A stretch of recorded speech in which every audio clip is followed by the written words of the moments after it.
Please like this YouTube video, share it with your family members and friends. The most important part, please subscribe to our YouTube channel and press the bell icon so that you will get notification on every videos. Hey, Marvel fans! Welcome back to another episode of Marvel TLDR, where we break down the complex world of Marvel Comics into bite-sized pieces. I'm your host Swapnil Saurya, and today, we're diving into the fascinating world of mutants in the Marvel Comics universe. Mutants, with their diverse and unique abilities, form the backbone of this superhero universe. From those with seemingly minor powers to those capable of shaping reality itself, we'll be ranking mutants from the weakest to the mightiest.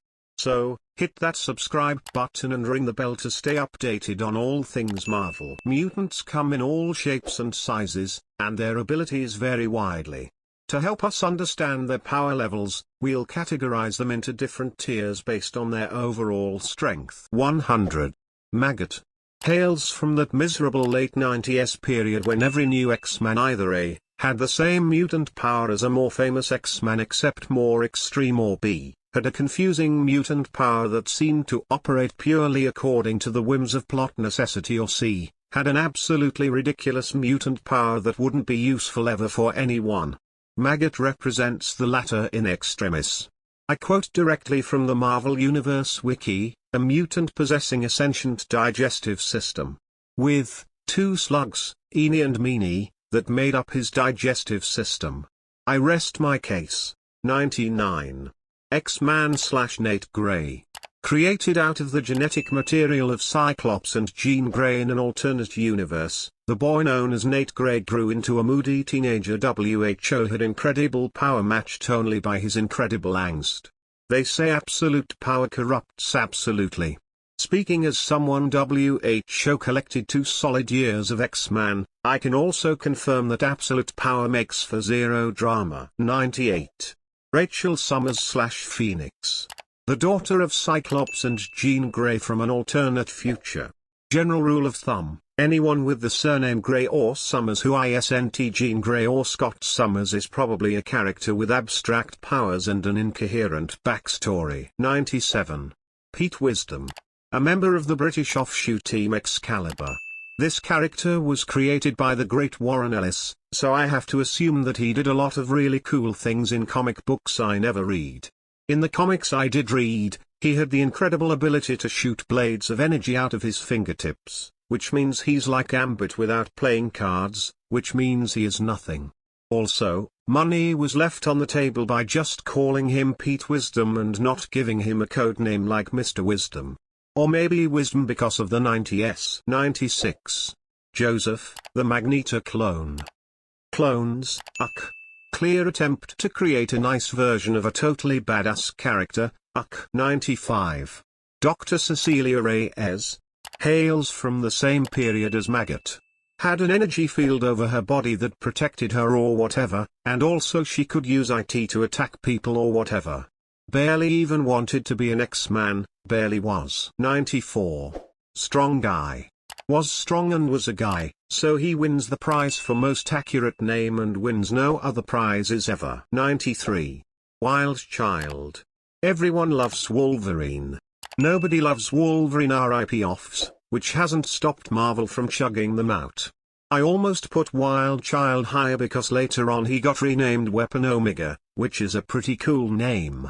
But then I remembered that, when he was on X Factor, he was romantically linked to a dead hologram from the future. See number 75. 92. Stacy X. One of those characters WHO seemed to be designed simultaneously by 4 different people with 10 different mission statements. A mutant prostitute WHO had snakeskin and could read people's emotions with pheromones. I have a soft spot for X-Men weirdness, but adding X to her name is just lazy. 91. Random. There are some words that pop up a lot with X people after the 90s. Psionic is one of them, and so is protoplasmic. They're all thesaurus words for does lots of energy stuff that reacts to things that happen. Random was one of those protoplasmic guys, but I have a soft spot for gun arms. 90. Megan. Excalibur tended to attract a lot of outre mutant adjacent characters. WHO had bizarre magical affectations and origin stories that seemed drawn from Anglo-Saxon mysticism. Megan is one of those people. Interesting in theory, co-created by Alan Moore. And boring in practice. Though I bet there's, like, a really big Megan fan. WHO uses her image as their desktop wallpaper. 89. Caliban. OHHH, that's from Shakespeare. 88. Copycat. The best possible name for a character whose powers, shape-shifting, and general look, blue skin, were copied from Mystique. But Copycat could also imitate people's powers. Also, in Deadpool, The Circle Chase, she had fun chemistry with pre-lysergic Deadpool. 87. Boom Boom / Boomer / Meltdown. To be clear, I am not against self-consciously cool young characters with self-consciously radical light-based powers. WHO tend to model self-consciously hip classes. See, number 25, but I am against those characters when they can't even settle on a self-consciously dangerous codename. Boom Boom. 86. Sway. No, not that Sway. This girl was introduced very briefly. She had really cool time manipulation powers, and then she died immediately. If Boom Boom had died immediately, she might rank higher. 85. Slipstream. 84. Lifeguard. 83. The guy with the face from X-Men 2099. I was thinking specifically of Skullfire, but I'll let this entry stand in for all members of X-Men 2099. WHO had a lot of attitude and also lots of weird leg holster things. 82. Danny Moonstar. Had lots of psionic powers. Like, could create illusions. I feel like there are hardcore New Mutants fans. WHO love Danny Moonstar. Nope. 81. Juggernaut. A semi-decent X-Men villain who got goodified into a pretty inessential X-Men hero. Since only his goodness record is counted, he doesn't rank very high. But even if you count the badness, he's most famous as an internet meme. 80. Micromax. Also from Excalibur. Size manipulator. Cooler than he sounds, though not by much. 79. Magma. Could do stuff with lava. 78.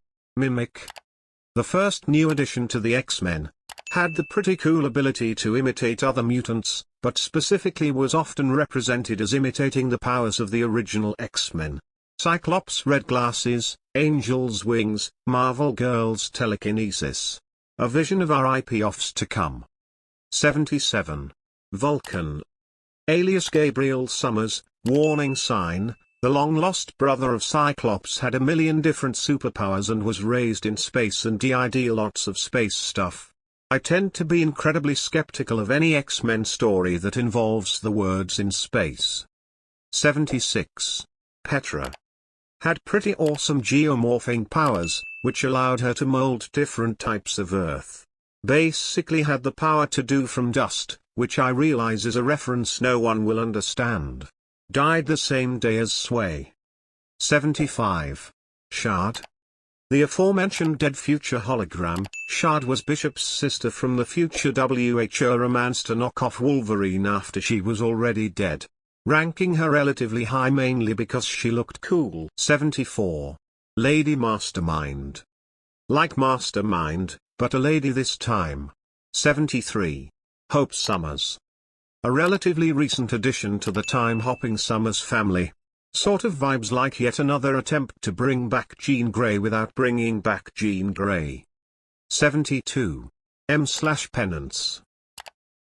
So there was a character named Monet St. Croix who was an original member of the 90s youth group Generation X. Monet was sort of a rich bitch mean girl from Algiers with a grab bag of elaborate powers. Generation X also featured a different character, Penance, a red lady with razor-sharp skin who didn't talk much. She looked awesome, vintage crisp shallow. Then at some point, it turned out that Penance was the real Monet St. Croix, and Monet St. Croix was actually Monet's twin sisters merged into one. So, like, that's something. 71. Darwin.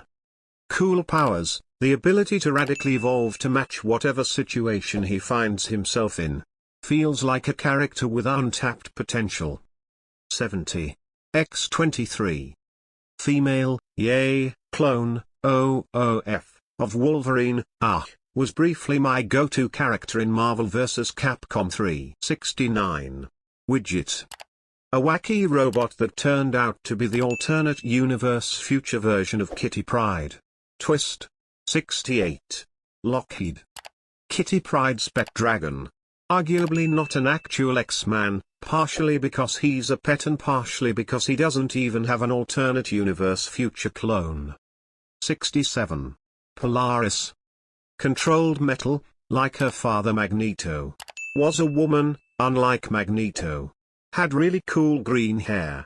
We're in the 60s here, people, cool green hair still counts for something. 66. Sabretooth. Like Juggernaut, a halfway decent villain, WHO became a pretty boring hero, although he never really went full hero. I'm tempted to bump up Sabretooth considerably because his Age of Apocalypse iteration was kind of lovable. But the important thing to remember here is that Sabretooth is Wolverine with fingernail claws and terrible hair. 65. Daytripper, Magic, Amanda Sefton. Another Excalibur person with a confusing array of powers, some of them magical. Am I severely underrating Excalibur here? Is this like Robbie Williams or Steve Coogan, something that only British people understand? 64. Pixie. Had insect wings, carried something called a soul dagger, could teleport people places, and threw hallucinogenic pixie dust at enemies. None of these powers have anything to do with the others. 63. Bishop. There are 90 X-Men WHO have aged well, and there are 90 X-Men WHO have aged poorly, and then there's Bishop. Some people love him, and he has a nifty backstory, sent back in time from a really bad future to save the X-Men from a really bad thing. But crucially, his powers are beyond boring, energy absorption, carries a big gun, and has a dead hologram sister. A badass haircut only goes so far. 62. Thunderbird and Warpath. Two Apache brothers with basically identical powers. WHO wear basically identical kinda cool Apache uniforms. Their powers are being powerful. 61. Moira McTaggart. Not actually a mutant, but rather, the longtime go-to scientist for basically every X-Men team, is Scottish. The mere fact that a character named Moira McTaggart has a longer Wikipedia page than the current First Minister of Scotland feels like some kind of win. To be a teenager for a second, for a certain kind of deep reading X-Men fan, Moira was the first maternal hot nerd crush. 60. Sage. Villain turned hero, mysterious backstory, one of those minor characters. WHO became a major character and then a minor character again. So it goes. 59. Mondo. One thing Generation X had going for it was weird power eccentricity. Take Mondo, WHO could assume the properties of any matter he came in contact with. Touch a rock, become a rock. Touch a tree, become a tree. Demerits because Mondo turned out to be a clone, drink, of another character named Mondo. 58. A recent addition. Japanese teenager WHO can make an energy exoskeleton around herself. Hence, armor. Looks cooler than it sounds. 57. Hepzibah. An original member of the Starjammers, which means space, which means skeptical. But points added to this occasional X-person's record for a cool array of powers, claws, mood-altering pheromones, night vision, and also for the name Hepzibah, which comes from Pogo. 56. Karma. Psionic abilities, drink, define this founding member of the New Mutants. One of the first lesbian characters in a mainstream comic book. Also speaks French. Seems like a really well-rounded person. 55. Zorn. Introduced during Morrison's Great, Bizarre Run on New X-Men. Established as a Chinese man with a star for a brain, took over a special class of misfitty misfits. A really fascinating character. WHO turned out to be Magneto. Except then IT turned out he wasn't Magneto, he was a totally different guy. WHO thought he was Magneto, and there was another guy named Zorn. Comics 54. Beak. Another Morrison era new character. Beak gets props for being probably the craziest looking X-person ever, and even more props for triumphing over the adversity of having a beak and locking down a really swell gal for himself. See number 37. 53. Sync. Could imitate the powers of any superhuman in his vicinity, which is actually a great power to have as an X-Man, since you're usually surrounded by at least 24 X-Men. Founding member of Generation X. Generation X is so cool, IT makes X-Factor look like Excalibur. 52. Dazzler.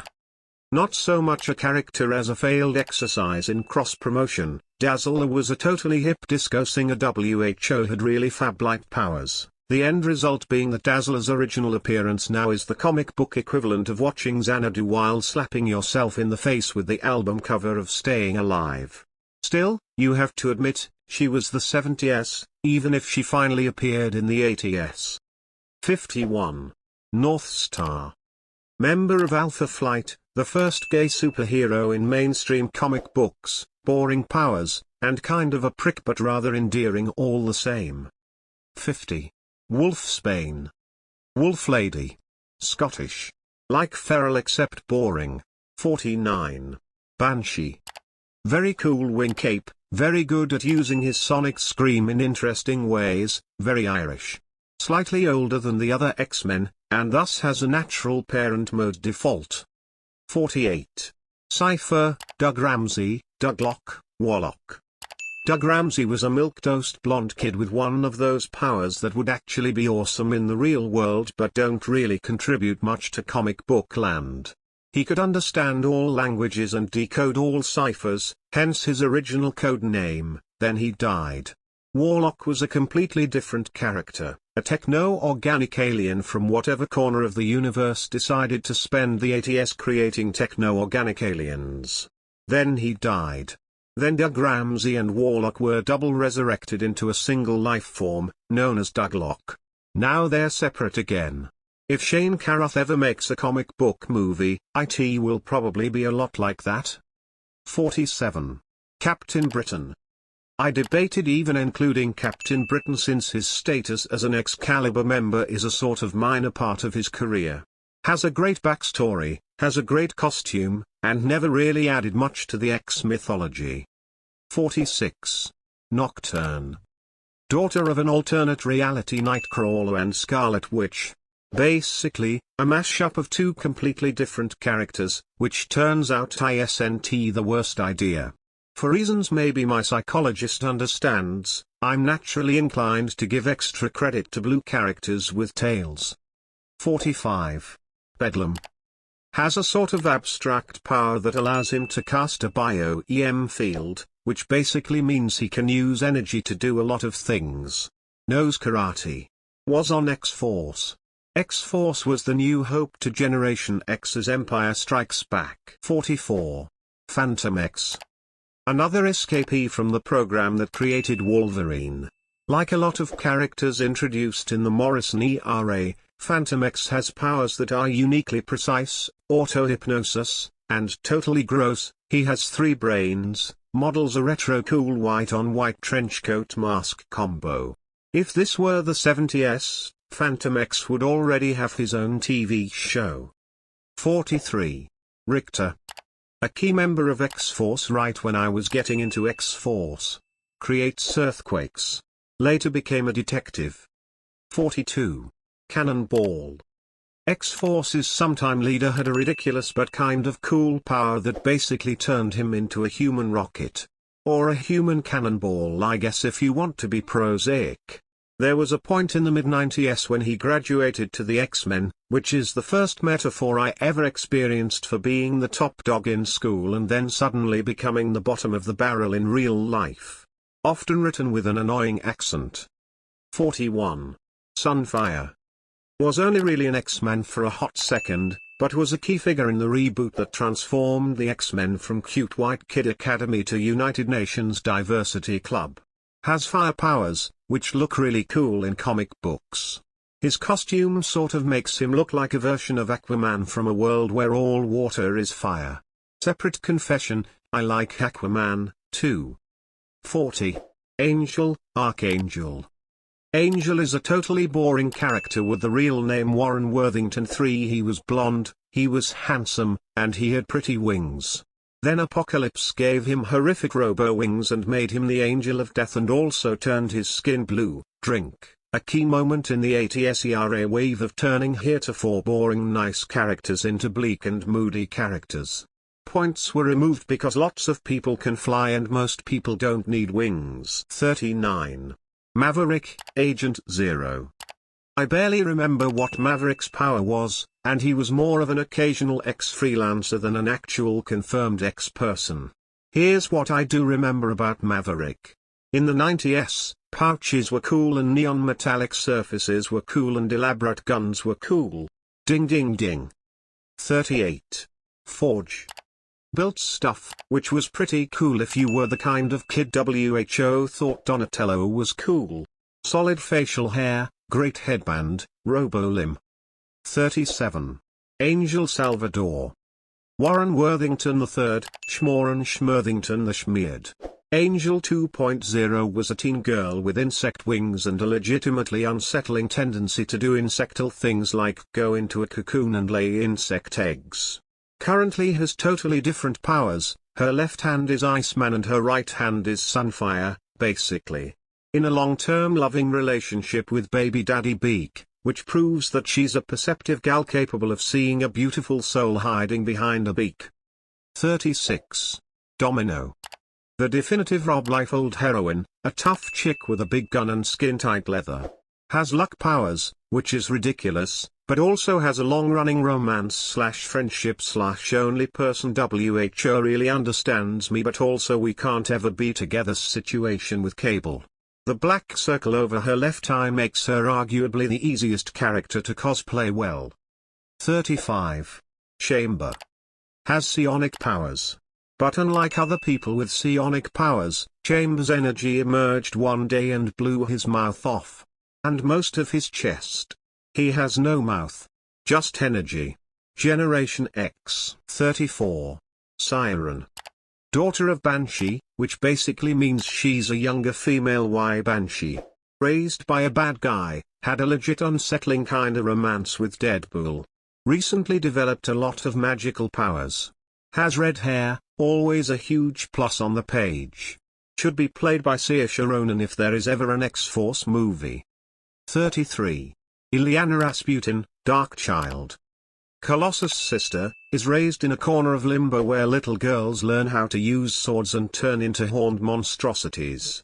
Died of the legacy virus, a deadly plague that affected the early 90s X-verse, then came back to life from hell. Basically lived a life that was somewhere between Michael Moorcock and Labyrinth and God of War. But the key thing here is, sword. 32. Sunspot.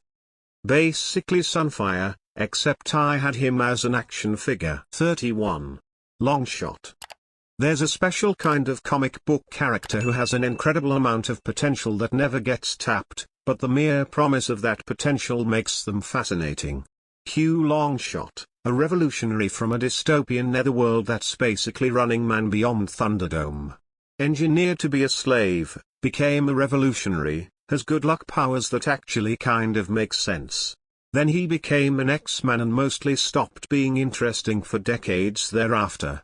30. Marvel Girl, Jean Grey, Phoenix, Madeline Pryor. There are lots of people who are ride or die Jean Grey fans. Yes, she's one of the first female superheroes. Yes, the Dark Phoenix saga is a Hall of Fame X-Men moment. Problem, Jean didn't stay dead, and her resurrection created one of the first truly incoherent central characters in comic book history. So Phoenix was a Jean Grey clone, and then Madeline Pryor was another Jean Grey clone, and the real Jean Grey was in suspended hibernation the whole time, and none of this really matters because real Jean Grey spent 2 decades being boring before dying again until Jean Grey from the past came to the present to save our future. 29. Danger. For decades, the X-Men trained inside of the Danger Room, a proto-holodeck mutant gym. But what if the Danger Room was a living artificial being? And what if IT assumed an evil robo-female form? And what if then IT joined the X-Men?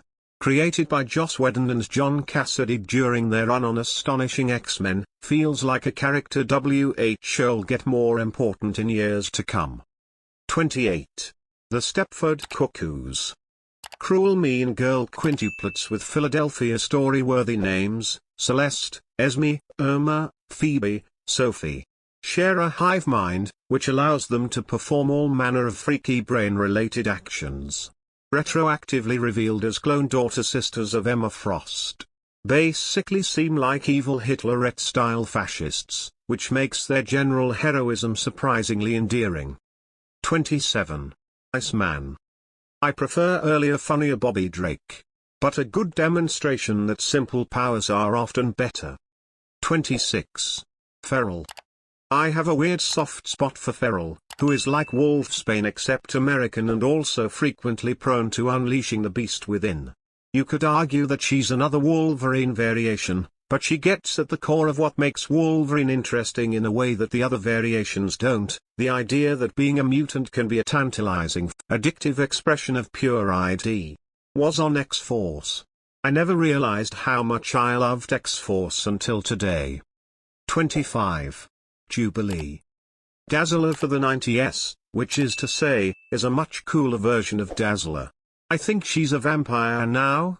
Baz Luhrmann would make a great Jubilee movie. 24. Shatterstar. Double-bladed sword. I give in, Liefeld, I give in. 23. Artie and Leech.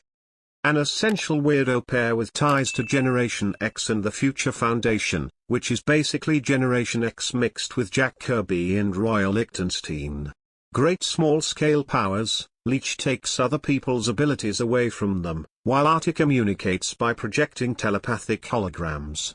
One is green and one is pink. 22. Psylocke. Sister of Captain Britain who got her head embedded inside of a Japanese ninja mutant. Lots of people are telepathic, but not everyone can make a pink-hued blade of telepathic energy.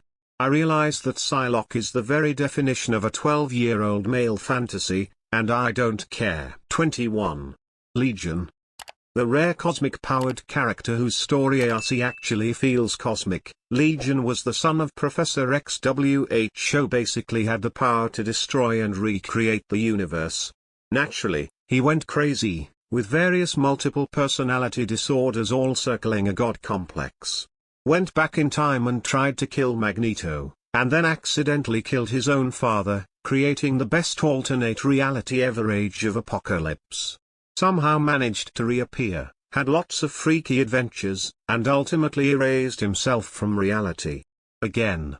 There's a perspective on X-Men history that argues that X-Men are best when they're small-scale characters hanging around the mansion, flirting, and fighting.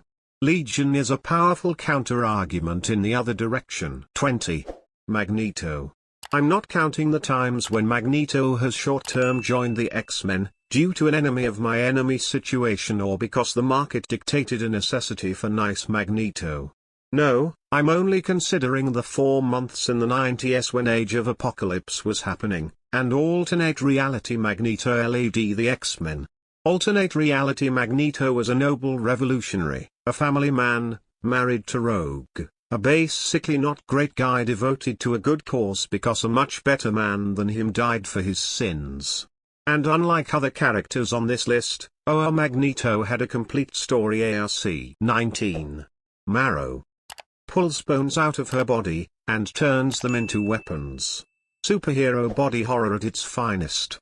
H.R. Giger would have loved her. 18. Kitty Pryde. If you're from Generation X, the demographic, not the super team, you probably rank Kitty Pryde way higher. She's referenced in a Weezer song, has great powers, and is the go-to Evereagle. 17. Jamie Madrox the Multiple Man. Never a really important character, Madrox has one of the most obvious yet also strangest powers. The ability to self-multiply has led to all kinds of weird popcorn existential moments. Are his duplicates people? What happens if they die? 16. Emma Frost / the White Queen. A cruel beauty. WHO became an occasionally heroic cruel beauty. Emma Frost deserves a high spot on this list just for being the most interesting corner of the most realistic romantic triangle in X history. Demerits because, like several other characters, she has a completely explicable superpower, telepathy, and then also a completely different superpower that has nothing to do with her other superpower, turns into diamonds. 15. Husk. There are shapeshifters. There are people WHO can assume different forms, like metal or stone. And then there is Husk. WHO can do all of that, but in order to do it, she has to pull off her own freaking skin.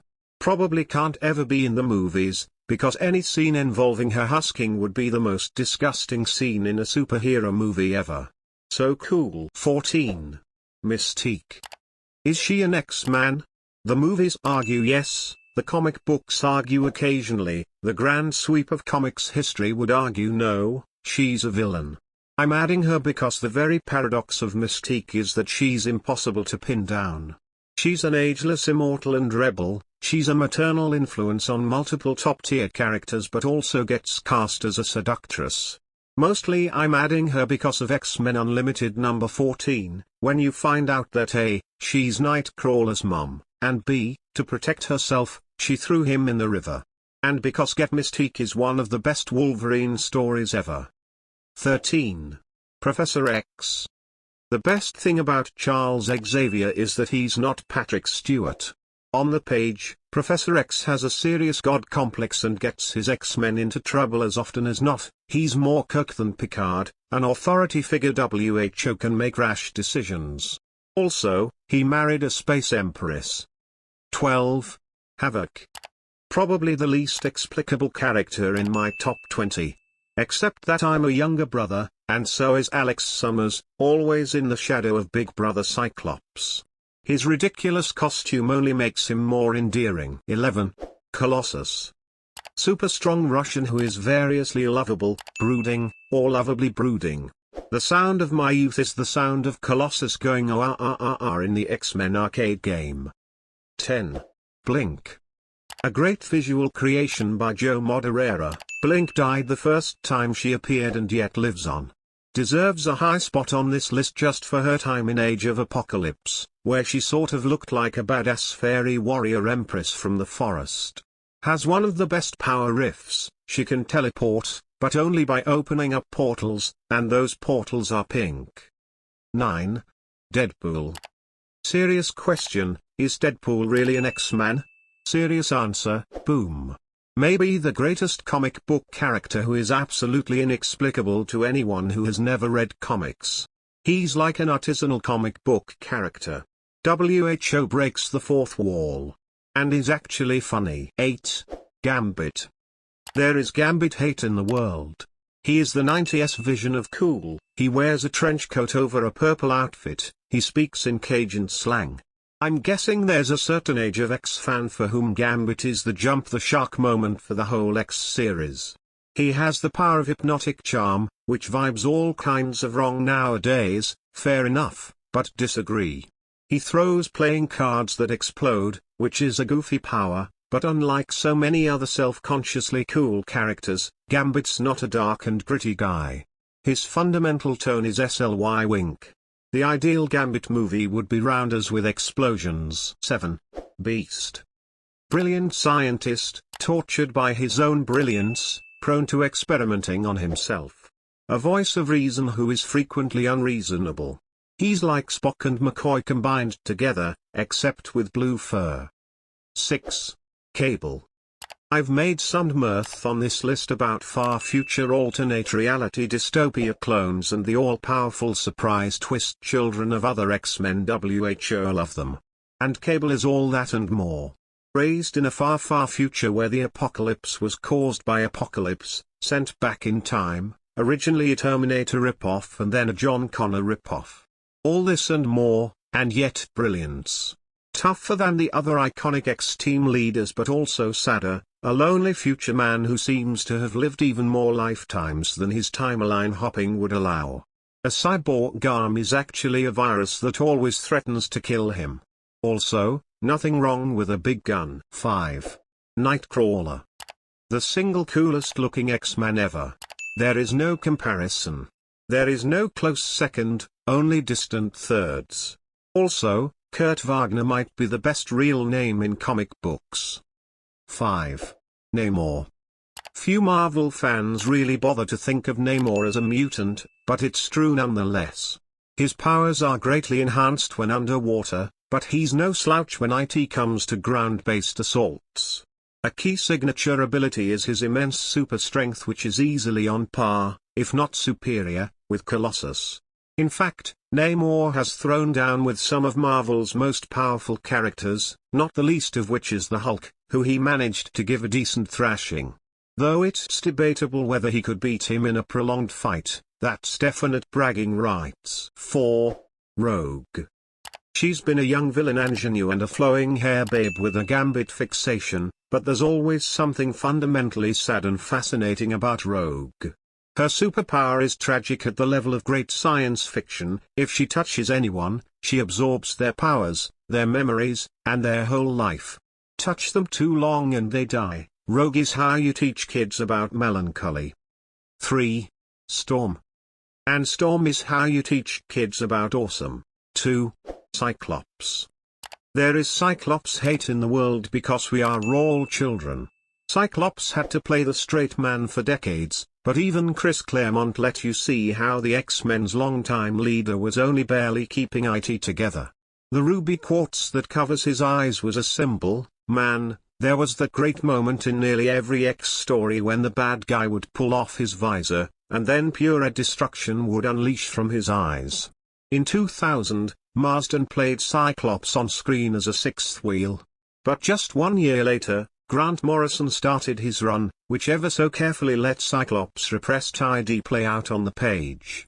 Key revelation: Scott wants to be a good guy, but he likes the bad girl. More recently, Cyclops went full anti-hero, killing his mentor. The best is yet to come. 1. Wolverine. Confession: I spent the last 99 entries trying to figure out how to not make Wolverine number 1. It is too obvious. I want to be different.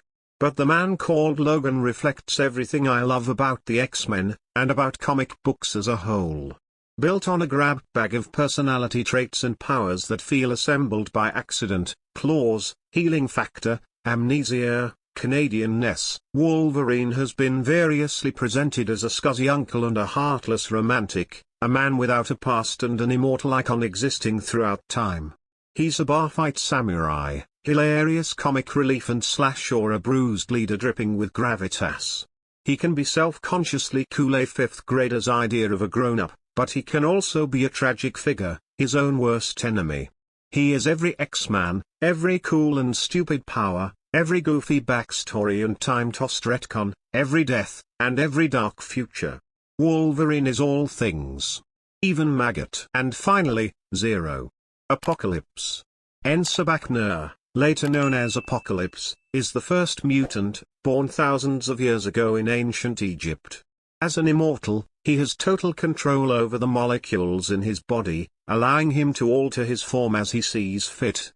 He can shape-shift, create weapons, shrink, or grow to enormous size. He can heal from mortal wounds and adapt his body to any disease or hostile environment. Apocalypse can transfer his consciousness, allowing him to keep himself alive in various host bodies throughout millennia. No way, I forget about 2 more mutants. They are sons of Magneto. Now you have guessed whom I am talking about. Yes, Quicksilver and Scarlet Witch. Now I am putting -1 and -2 for ranking these mutants. Brother and sister. -1. Quicksilver. He is Marvel's The Flash. His speed is limitless. But I don't know why Marvel wasted this character. -2. Scarlet Witch. In terms of sheer theoretical power, the Scarlet Witch may indeed be the most powerful of the bunch. As a Class 5 mutant, she wields her chaos magic with unparalleled precision, giving her the ability to manipulate the entirety of the Earth 616 realm, which is no small featuring in itself. She can also fire hex bolts, teleport, and use telekinesis to overwhelm her opponents. She has only a few weaknesses, namely the restriction of certain powers based on her line of sight. If she were ever to conquer this, she might just be unstoppable. Over the past few years, there has been some debate over whether the Scarlet Witch is truly a mutant, but one thing is for certain, she is immensely powerful. Now we are going to leave this video. But it needs your support, as always. Thank you for tuning in. If you enjoyed this video, give it a thumbs up and share it with your fellow Marvel fans. Let us know in the comments which character you'd like us to explore next. Until next time, stay marvelous.